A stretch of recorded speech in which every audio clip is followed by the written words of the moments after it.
Olá, e aí, gostou da primeira parte da nossa aula sobre o novo coronavírus, a doença Covid-19? Agora nós temos a segunda parte da aula, onde nós vamos entender melhor o quadro clínico dessa população, desses pacientes e a mortalidade também. Não esqueça, hein, de manter as medidas de isolamento que estão sendo recomendadas pela Organização Mundial de Saúde e pelos nossos governantes para a gente tentar frear a propagação desse vírus. Vamos lá, uma boa aula. Nós podemos didaticamente dividir a COVID-19 em 4 fases da doença: fase 1, fase 2, fase 3 e fase 4. Isso é uma divisão didática para facilitar a compreensão. O que é, então, como é composta essa fase 1? Ela é composta por sinais e sintomas de uma gripe comum, que é tosse, dor de garganta, cefaleia, fadiga, mialgia e dispneia, que é a falta de ar. Então, são sintomas que se assemelham muito e dificultam muito até a diferenciação para um quadro gripal, por exemplo. A comprovação você só consegue obter quando é feita, lembra na nossa aula da parte 1, que nós vimos o exame para detectar a COVID-19, que é o exame do SWAB de nasofaringe, aquele cotonete que é inserido nas vias aéreas superiores. E assim você consegue diferenciar se é ou não a COVID-19. Até então, a fase 1, você vai ter alterações, olha que interessante, alterações no olfato, diarreia e conjuntivite. Seus exames laboratoriais vão estar normais, sem nenhuma alteração. Radiografia, ultrassonografia e tomografia, a maioria deles vão estar normal, mas na tomografia já aparece um padrão de vidro fosco localizado. Aguarde um pouquinho que na parte 3 a gente vai entender melhor os exames de imagem. Então, essa fase 1 a gente pode chamar de uma fase benigna, onde o paciente só precisa, então, fazer a quarentena, se isolar dentro do seu ambiente de casa para evitar a contaminação de outras pessoas, porque mesmo com sintomas leves, você já está transmitindo a doença. Na fase 2, por sua vez, você já tem sinais e sintomas de uma pneumonia leve. Isso acontece geralmente a partir da segunda semana da apresentação dos sintomas. É uma seguida de uma tosse seca, de uma febrícula, que é uma febre de 37,3 a 37,8, artralgia e mialgia. Então, essas dores articulares e musculares é uma queixa até bem comum nessa fase. Os exames laboratoriais apresentam que a linfopenia, ou seja, os linfócitos B, que são as nossas células de defesa do sistema imunológico, estão em redução. Ocorre a elevação da PCR, que é um marcador inflamatório, já apresenta hipoxemia, ou seja, o impacto na troca gasosa já está presente. Essa pessoa, esse indivíduo, ele mantém uma saturação periférica de oxigênio em torno de 93% em ventilação espontânea ao ar ambiente, e ocorre a elevação do dedímero, que é um marcador de trombose, que é uma característica da doença, a formação de microtrombos. Na ultrassonografia, você já apresenta as linhas B e espessamento pleural. E na tomografia, o padrão clássico, que é de vidro fosco bilateral. Aguarda só um pouquinho que eu vou te mostrar como são essas imagens. E isso daqui corresponde a 80% dos casos, essa segunda fase.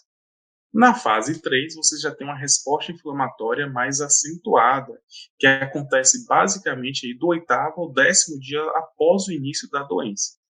Ocorre piora da hipoxemia, o paciente mantém uma saturação periférica de O2 menor que 93% ao ar ambiente, e aí cabe o fisioterapeuta avaliar para indicar a instalação de oxigenoterapia suplementar.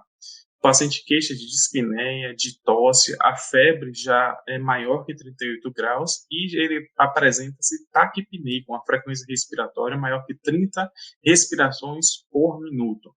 Os exames laboratoriais têm acentuação da PCR, dedímero também bastante elevado, e ocorre a crise citocinética com marcadores de resposta inflamatória como a interleucina 6 em ascensão. Ocorre plaquetopenia, que é a redução do número de plaquetas, e síndrome hemafagocítica e distúrbio de coagulação.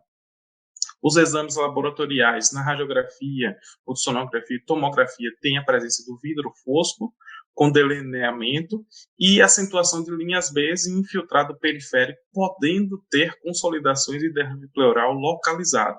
Essa evolução é didática, mas ela é muito rápida.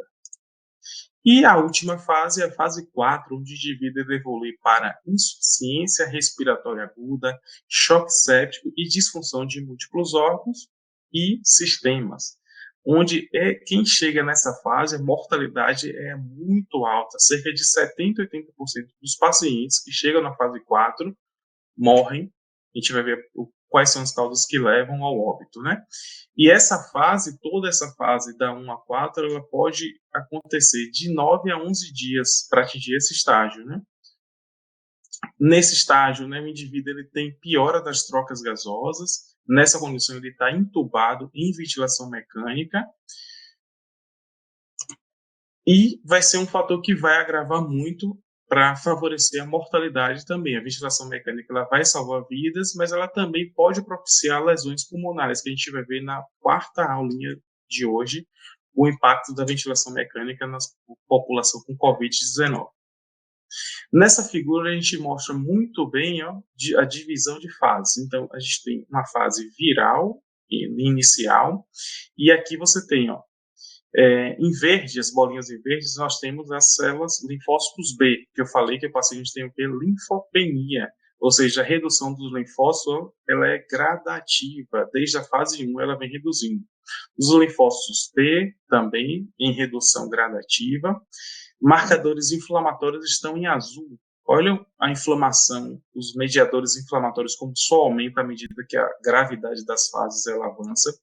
Dedímero D, que representa marcador de trombogênese, dessa formação de microtrombos, olha como ele também aumenta, ele é esse triângulozinho aqui, como ele só aumenta ao longo do tempo. E essa resposta viral, ela vai aumentar. Então, o vírus ele vai ter um pico de ação, tem essa fase viral, que evolui para a fase aguda da pneumonia até a fase severa, que é esse último, o quarto estágio, que nós vimos anteriormente. Essas fases elas não são estáticas, não tem essa divisão muito bem delimitada de tempo, elas são sobrepostas. A mediana do tempo entre o início dos sintomas e a dispneia ela é de mais ou menos 5 dias, então é uma evolução muito rápida, é um indivíduo que você deve estar atento, muito atento a ele, à avaliação do sistema respiratório, porque ele pode complicar de uma forma muito rápida. A hospitalização geralmente ela acontece no 7º dia, quando acontece piora das trocas gasosas, e a síndrome respiratória aguda severa apresenta-se no 8º dia. Então, imagina, depois de 7 dias, ele vai para o hospital e um dia depois ele já evolui para uma insuficiência respiratória hipoxêmica muito grave, necessitando de intubação. Então, realmente, a evolução ela é muito rápida. A necessidade de admissão na UTI ela gira em torno de 25% a 30%. A principal complicação é a lesão pulmonar aguda, que isso pode acontecer devido ao manuseio de parâmetros da ventilação mecânica, pode agravar a lesão pulmonar, a síndrome do desconforto respiratório agudo, choque e insuficiência renal aguda. A mortalidade ela é mais comum em idosos e pessoas que têm comorbidades que nós já vimos, que são as quais hipertensão, diabetes e insuficiência cardíaca.